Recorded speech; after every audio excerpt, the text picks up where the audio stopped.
Hello, hello, and welcome to the Let's All Laugh At podcast, not the Life's a Pitch podcast, which I nearly said. I'm joined by Newcastle fan Andrew. How are we, mate? Yeah, surviving. Yeah, it's a bit like that, isn't it? Really? But yeah, just two of us, as Dan and George aren't joining us for this week. So I'm the host. Oh, depressed, aren't they? Oh, the power's gone to my head, Andrew. I'm telling you, gone to my head. I'm the host. They're all depressed. Crystal Palace and Liverpool not doing so well in the league. Yeah, well, I can kind of see why. But yeah, so let's crack on. So let's go a little bit last week. We'll start off with your side, Newcastle. I mean, it wasn't a great performance by Newcastle, was it, at Chelsea? It's like a boxer who doesn't actually throw a punch. That's how I would. A boxer who doesn't throw a punch. I would say that's literally, we did nothing. It was a terrible match for Newcastle. I knew straight away, like, Timo Werner not scored for I don't know how many games. I made fun of him. Like, obviously, he had to find his goal scoring, but he played well as well. He was actually very good, very lively from the left. But to be honest, I've said this before, Emil Kraft at right back, why he is in the Premier League? He is just positionally so bad. And yep, no surprise. Expected defeat. We never beat Chelsea. The only time we beat Chelsea is when, do you remember Papi Cisse scored those two incredible goals? Yeah. People forget his first goal, which was ridiculous as well. Yeah. But I still remember Drogba. See, this is me. I have to reminisce about when we were good for one season. People forget, I remember Drogba, saying to Alan Pardew, what a goal. It was that great. But yeah, I think that's the last time we beat Chelsea away. Yeah, I mean, it's a weird. Timo Werner. I said in the group chat that he gets a little bit of unfair stick, Timo Werner, because he scored. I think it's 5 goals he scored this season, which is still one more than Martial, so it's one less than Firmino. But yet Timo Werner, when he goes a few games without scoring, he seems to get a lot of bad stick, and I feel a bit sorry for him, to be honest. I think he will come good, Timo Werner. It takes time to get used to the Premier League, but do you think he gets a bit of unfair stick? He's not. I think he played, is it World Cup 2018? He led the line for Germany, and I just remember thinking, this guy's not a natural finisher.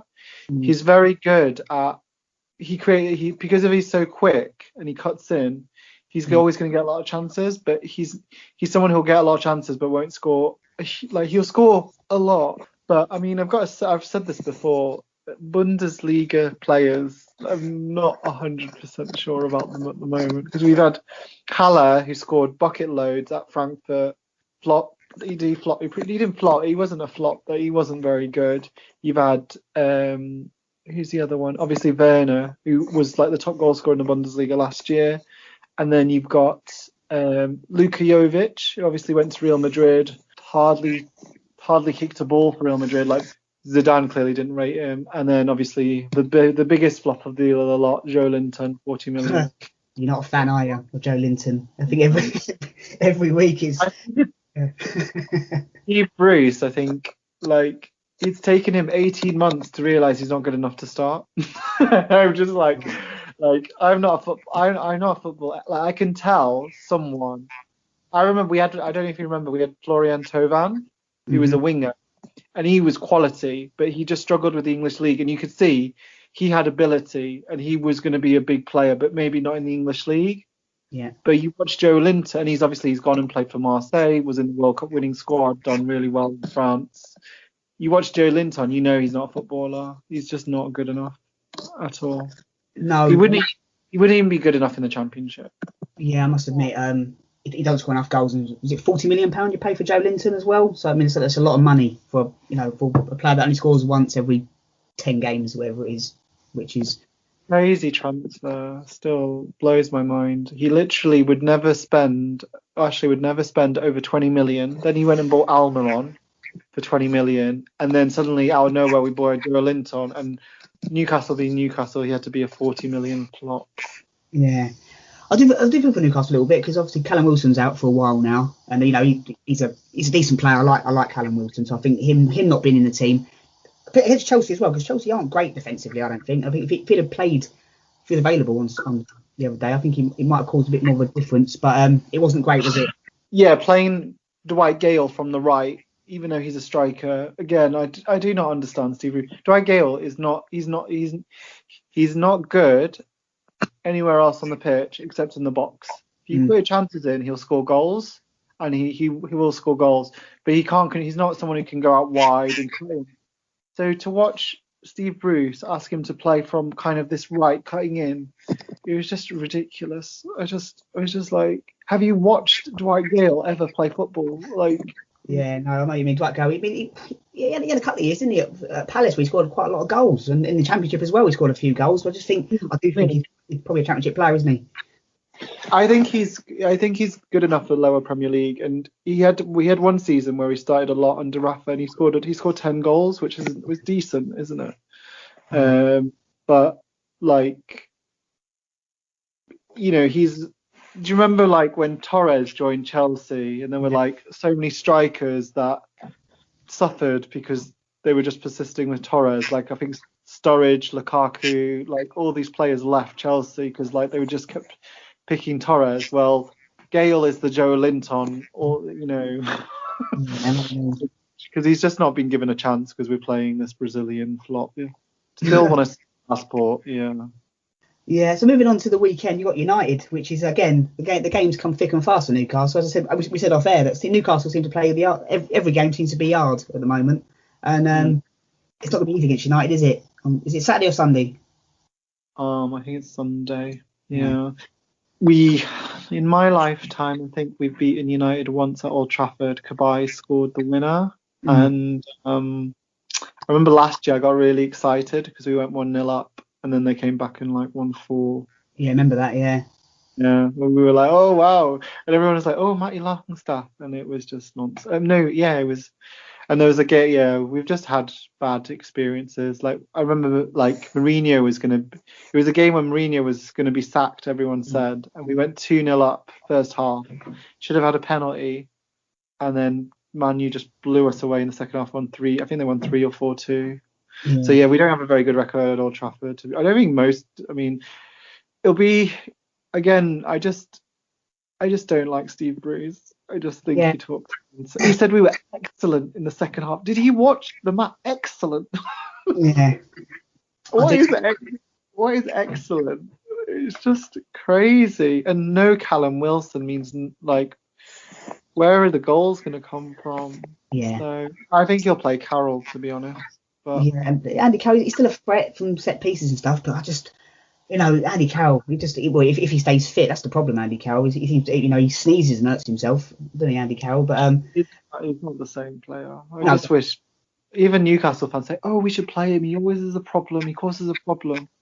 He's not the same player. No, I loved Andy Carroll first time around. He was incredible, and I feel bad that he went to Liverpool because it just wasn't the right move for him. Because they bought Suarez, and obviously they were going to build around Suarez at the same time. But injuries. But he's not the same player, and we need to. He scored 1 goal since he came back, and just not. He's not.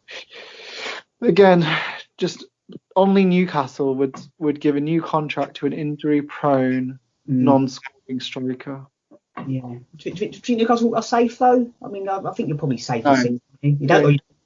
No, I think Fulham are a problem. Yeah, they are a little bit. I mean, the way they played against Everton the other night was superb. I thought Everton were gonna win that game with ease, but fair play to Fulham. That Josh Mayo, he was superb, wasn't he? I watched Sunderland till. I don't know if you've seen the Sunderland Till I Die documentary on Netflix. Yeah. Have you? You might have heard of Sunderland as well. Complete off topic. Their new owner. He's 24 years old. He's got £2 billion hedge fund or something like that. Crazy. Season 3, hopefully, of that. Hopefully. I'll just say, like, just because someone's a billionaire doesn't necessarily they'll give them lots of money. Mike Ashley. Yeah. He paid 40 million for Joe Linton. But anyway, what I would say is with Josh Maja, in that documentary, he looked like a really good finisher. And he comes off really bad in that documentary, but you could see from the clips they showed in that documentary, like he's a natural finisher. He's gone to Bordeaux, which was a strange move in the first place, and obviously goals have dried up a little bit for him this year. But I think Fulham for me as well, the player I love watching for Fulham is Ademola Lookman. I just think he's quality. Yeah. Every time I see him play, I just think, I know it didn't really work out for him at Everton and Leipzig. He had a good spell and then a bad spell, but he is, he is a really good footballer. So they've got a chance, and I think Scott Parker's got a level head on him. So yeah, no, definitely. I like Fulham, and I think if they had won against, last night against Burnley, it was 1-1. If they had won last night and then win this weekend, I mean, they could be right on Newcastle's tail, couldn't they? Which is crazy, really. Good, yeah. I think this is what happens. I compared the 2016 season where we went down, and there's no comparison with the squad. That 2016 squad was so much better. Yeah. And that squad that we had Townsend, Sissoko, Wijnaldum, Mbemba, Taylor, Krul, really good players.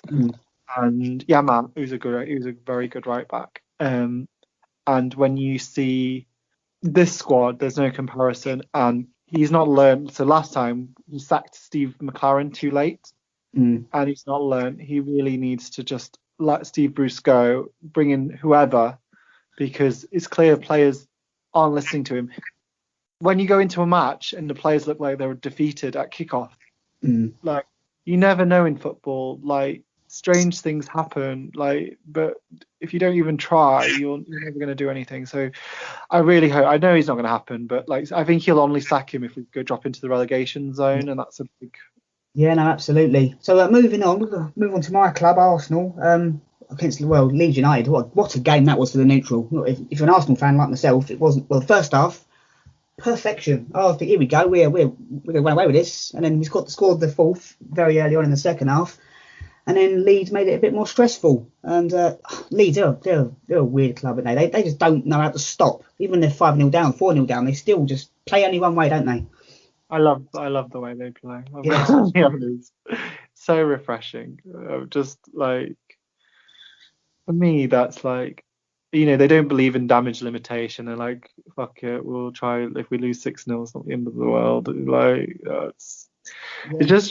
I know they're defensively. I have said this before on the podcast that I think if they will spend. They're an ambitious club. If they buy some really good centre backs and defenders, because at the moment they've still got Championship defenders. To be honest, they buy some proper Premier League defenders. They will and they'll have a stronger base with Calvin Phillips in front of the defence. They will stifle goals and they will improve, and just so entertaining. But gotta say, your man Aubameyang, it's good to see him back. Obviously he's had personal problems, but yeah. I mean, a great hat trick.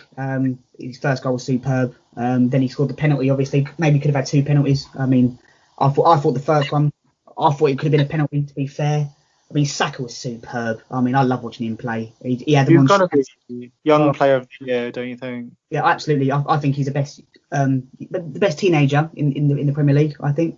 I just love watching him play.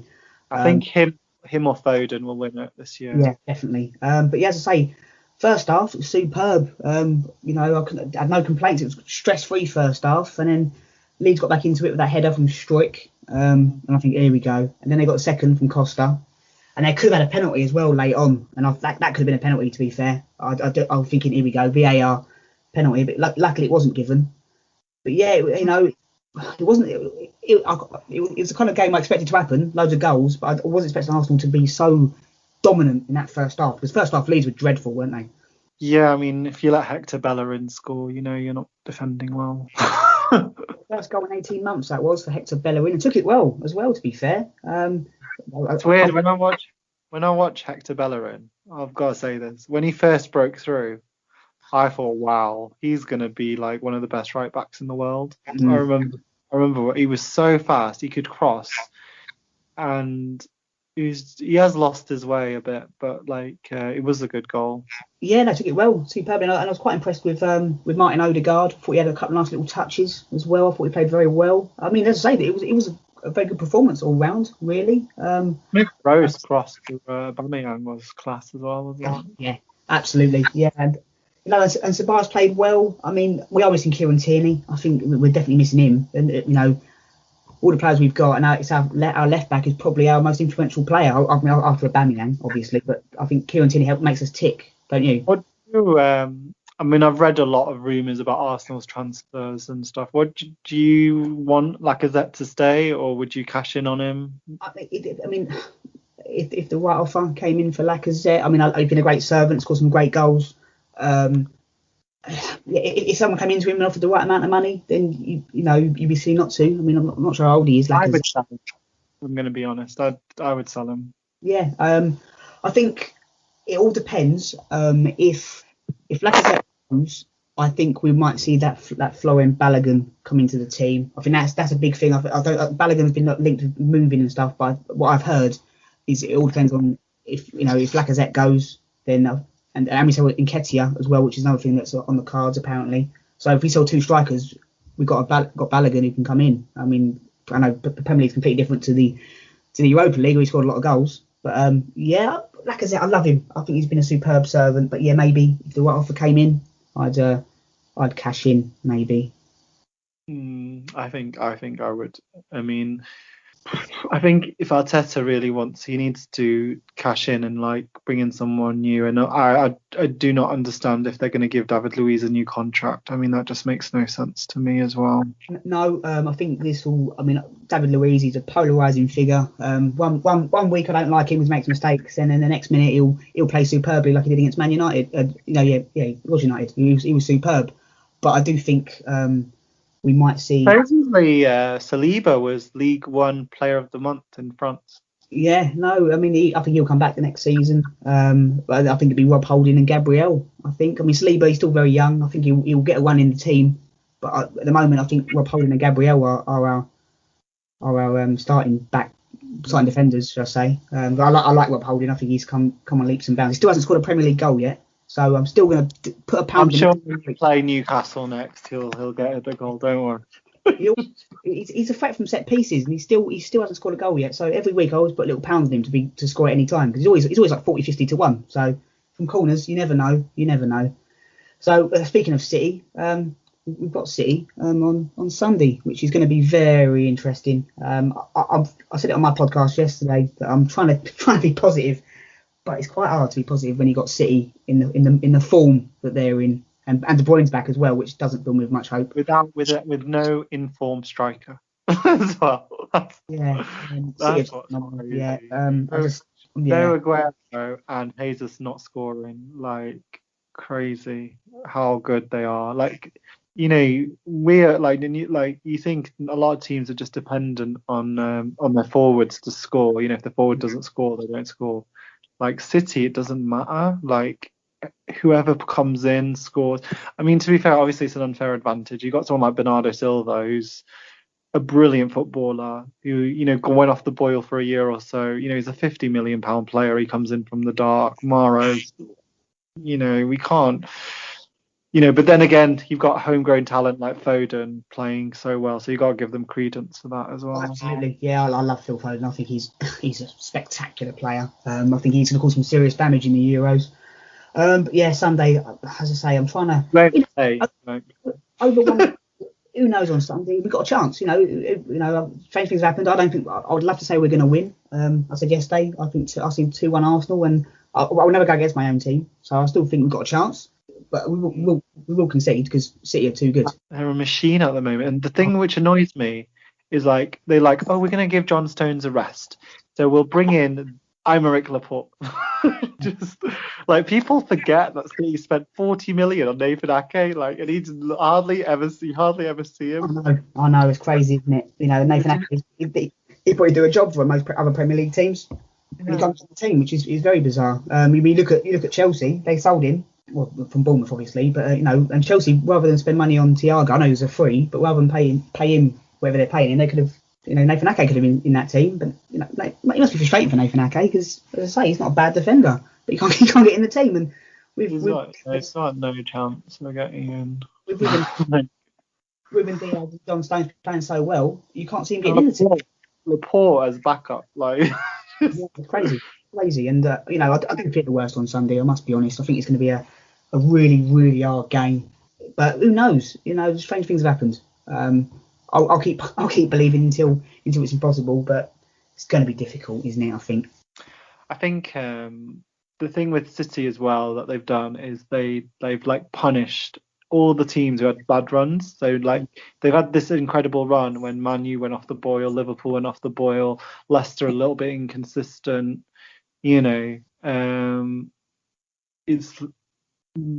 second looks like it's going to be a fight for second basically. Yeah, absolutely. City well ahead, and Pep got I criticised Pep, but like Pep got a lot of criticism, especially when they lost to Leicester at home. I think, and he undoubtedly they have unlimited resources, but still to create a monster of a team. His big thing though is he really needs to at least get to a Champions League final. I think he really needs that for him. Just so he can say, look, I got them. Because people still say the same thing. He's never won without Messi, Xavi and Iniesta. So... Yeah, absolutely. And one last thing, I think as well, if because obviously you've got Arsenal City on Sunday, you also got West Ham Spurs. And if West Ham do Arsenal a favour and beat Spurs, that would give the Arsenal players a little bit of a lift and go, if we beat City, we go above Spurs. I know, I'll take anything at the moment, and that could be a bigger... West Ham are playing superbly, so if West Ham could do us a favour and we beat City, all with practice, obviously, we could go above Spurs, and that would be fantastic. I'm not going to lie, that would be absolutely amazing. But I've got to say, Jesse Lingard for West Ham, he is making everyone who criticised him just be like, actually, he's still a good player. He's a talent, and I said it to my mate Alex the other day, because we would have a laugh about Lingard. Maybe, his loan spell at West Ham, he'll go, do you know what? I won't be used at United. Maybe I'll move on because where I'm appreciated. Maybe I know he's had his problems off the pitch and stuff, but he seems to be happy and enjoying himself. So maybe you go. He's not going to get in the United team now because he plays in the same position as Bruno. So there's no chance he'll go. So he needs to move on really. So if it's at West Ham or someone else, he definitely. But yeah. Yeah. Anyway, moving on to the Champions League, we might as well talk about the PSG Barcelona game. Well, we'll say it was a game. It was very, very one-sided. Mbappe, what a player. I mean, his hat-trick goal when he bent it right, that is just... I'd love watching him play, Andrew. I just think at the moment he's the best player in the world. Yeah, I'm very lucky. I actually saw him live. I went to Man City Monaco when... I think this was Pep's first season, and he was 17, and he was starting, and he played 10 games for Monaco, and everyone said, oh, he's really good, you need to see him live. And he just reminds me so, the way he runs with the ball, he reminded me so much of Thierry Henry. He still, in my opinion, needs to develop little things if he wants to be equal with Henry. So Henry could shoot outside the box really well, and probably the creation as well. Yeah. He completely upstaged Messi, didn't he? Oh, he did, yeah. Yeah, he completely... Barcelona's defence was horrendous, I've got to say. It was. And what really surprised me as well is, when you're losing 4-1, it's just if I was a Barcelona fan watching that, I'd be a little bit frustrated because, you want to see a bit of fight from your team, get a couple of yellow cards and show you frustration. But they couldn't put a glove on PSG, could they? They couldn't get near him. I mean, that bit when Mbappe's running with the ball and was it Piqué dragging him back? It was superb. You couldn't catch him, couldn't get anywhere near him.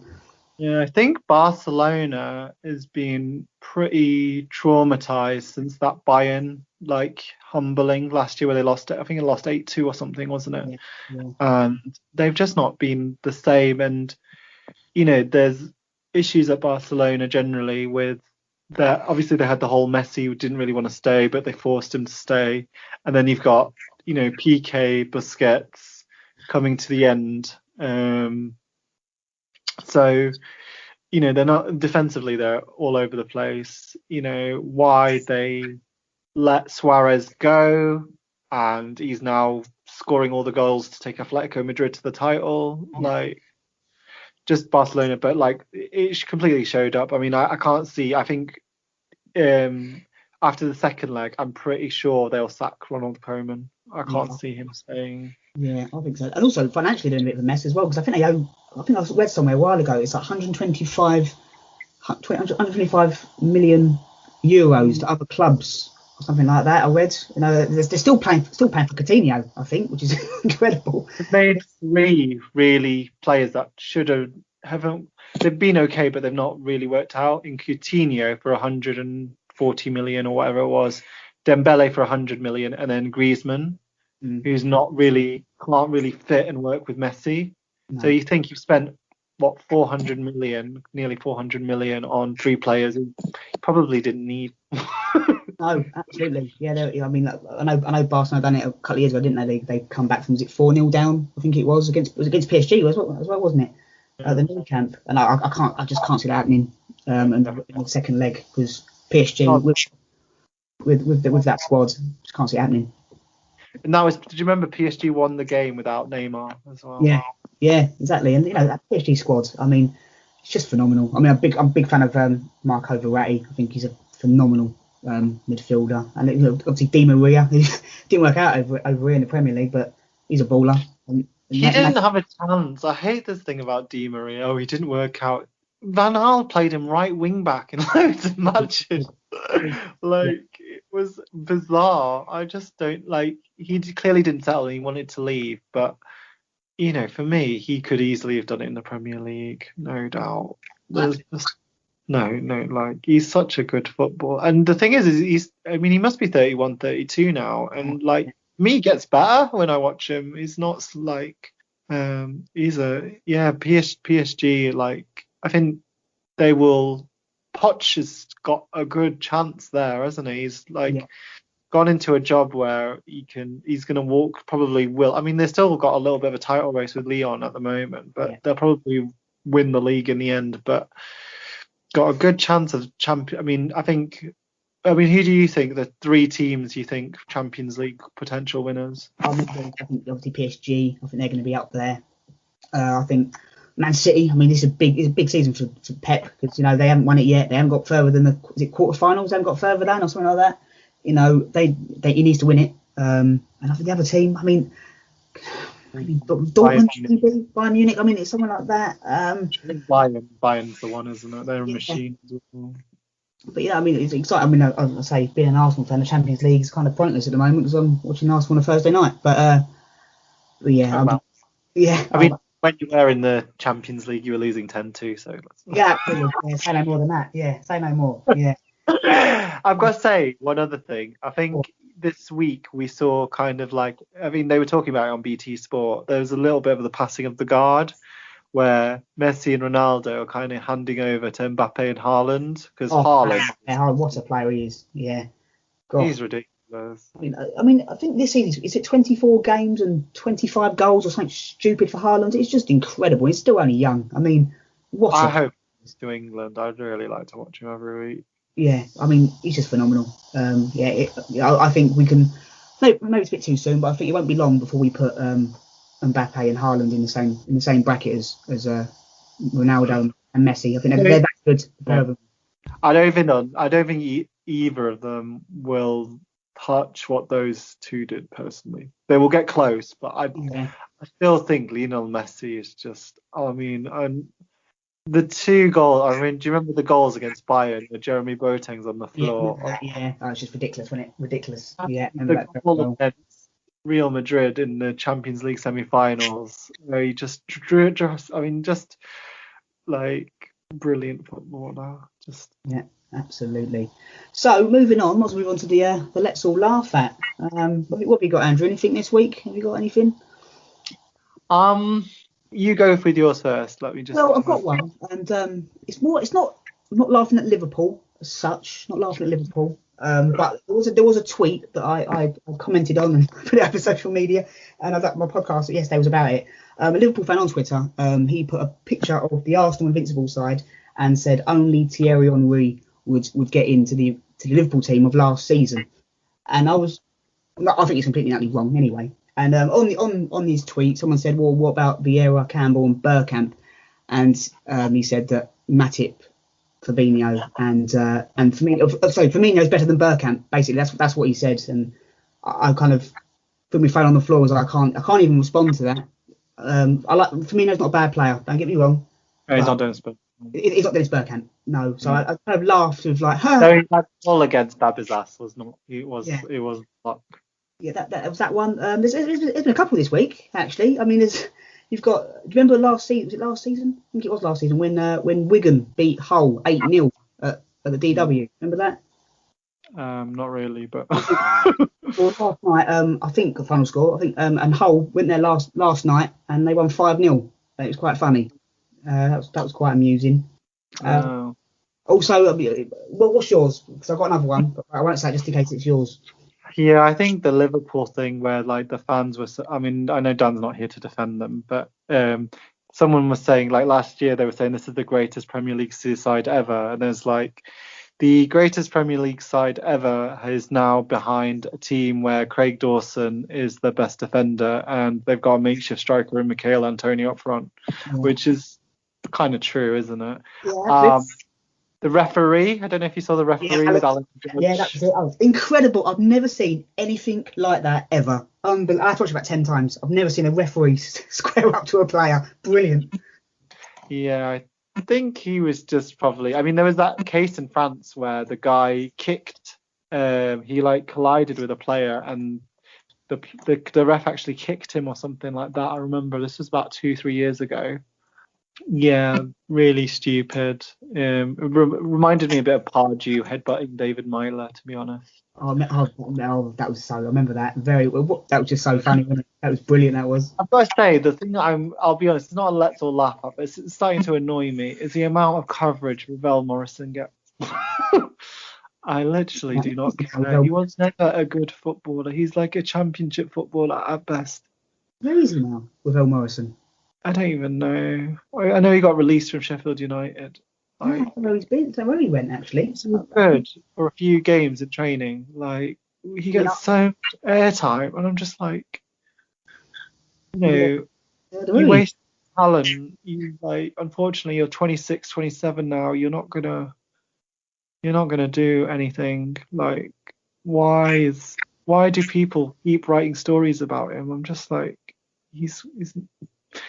I'd rather people write stories about Jack Wilshere because he was quality. He's got goal now for Bournemouth, isn't he? Scoring goals. Unbelievable. And I don't know if you heard that Thierry Henry might be going to Bournemouth as manager. I don't know if you heard that. That is the stupidest appointment if they go and appoint Thierry Henry. Really dumb appointment. I can see it now though. Like he goes to Bournemouth, they get promoted. Their first game back at the Premier League is at Arsenal at the Emirates, full stadium. I can see it happening. Unless he's going to play for Bournemouth, then I just don't like. The stories about him at Monaco that he was really. Let's be honest, he's quite an arrogant man. No, I don't blame him for his arrogance. Yeah, absolutely. Yeah, he's arrogant. Yeah, he's that good at football, and I'd won what he'd won, and but he was not a nice person from what all the Monaco players say. Then obviously he's gone to manage in Montreal. I don't really know if he'll know the championship that well. Like, yeah, it'll increase. People will take an interest in Bournemouth. But I think he needed, like, for me, if I was Bournemouth and I was desperate to get back in the Premier League, I just would not appoint him mid-season. Yeah, he raised a good point actually. And with the arrogance, it's a very good point actually about the arrogance. But when you're a player and you're arrogant, you can get away with it because if you're that good, it's like all sportsmen really. There's so many sportsmen you can reel off that are a bit arrogant, but they're very good. But Henry, as a manager, I can imagine being quite arrogant, and I can imagine him rubbing a few players up the wrong way. It's like, hold on, well, you've won your stuff, but now. Yeah. I think he might be really good with top players, but so that Monaco team that he took over were really struggling, and he was saying, "Oh, you can't do this, you can't do that." Obviously, not many people can do what Thierry Henry did. I saw him live twice. And I just remember thinking, wow, but you have to have, what's the word, humility. And I think that's what Pep has, so he can, still manage and everything like that. Zidane, the same.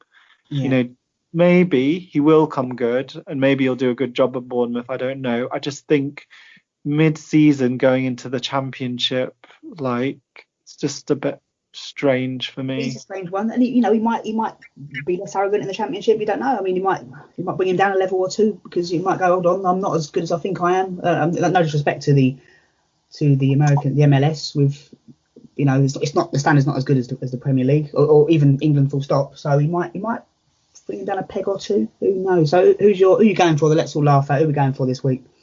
I think it's the Liverpool fans. I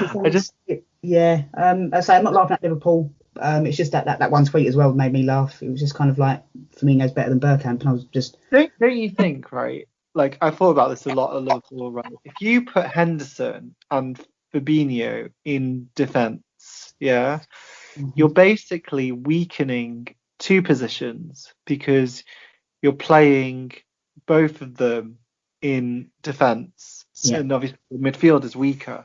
And I understand that the defenders they've brought in maybe not as good as they'd like or whatever, but like if you weaken one position, like if their attack was still like they were last year, then they might still outscore teams and everything like that.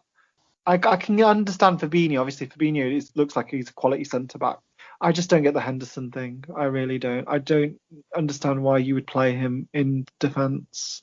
He's not even that tall. Like, you've got other players you would still have a strong midfield then. And I think he's weakened his midfield. I mean, they did well against Leipzig. Let's give them fair play to go to Leipzig. Yeah. Curtis Jones, I watched the highlights. Curtis Jones was really impressive in that game. He's so unlucky. Look at the generation that he's going to grow up in. Mason Mount, Jack Grealish, Foden, and Maddison. He's really unlucky. He's not, he's got he's going to have the Michael Carrick situation, isn't it? I wish Dan was on here because I'd love to get his opinion on Thiago as well, because as an Arsenal fan, Willian, he's getting a lot of stick from Arsenal fans. He's been a massive flop, and to be fair, he hasn't been fantastic. Absolutely hasn't. But I don't Thiago hasn't been brilliant for Liverpool either, has he? When I watch him play, I can see everything he does and I can get, but I don't know whether Liverpool actually he suits their style. Yeah, same here. Yeah. Wijnaldum, Henderson, Milner, the three centre mids they all had pressed the ball really well. Whilst Thiago obviously is quite a luxury player. He's a brilliant footballer. You can see. I mean, I remember watching him for Bayern and just thinking, wow, you can see he's grown up at Barcelona. Yeah. But I don't know if he suits their system and whether it was well, we're Liverpool, we can buy him situation and but I think he will come good. Lots of players struggle with the first year and then they're excellent afterwards. So maybe he's just settling in. And to be fair, he's obviously been in a team where no Van Dijk, no Gomez. You imagine if he had a bit more of a secure base. Yeah. With people talk about Henderson in midfield. For me, Fabinho is a monster in midfield. So you imagine if Thiago had a bit more. At the moment, obviously, he's worried, isn't he? Because people are running off him. Leicester did really well. So. Yeah. Okie dokie. Well, that probably brings the podcast to an end. Feel free to follow the podcast on Twitter at LALA. You can find my podcast, Life's a Pitch, on Spotify, Twitter. You can find Andrew on YouTube on his channel. We'll put all the links on the page and stuff like that. But very much for listening, and thank you, Andrew, for coming on as well, mate. No problem. No way, and I shall see you all. Well, I won't see you. I won't see you at all. You know what I mean? I will speak to you all same time. Well, next week, anyone again. No, seeing no one. But yeah, everyone have a nice weekend, and we'll speak to you very, very soon.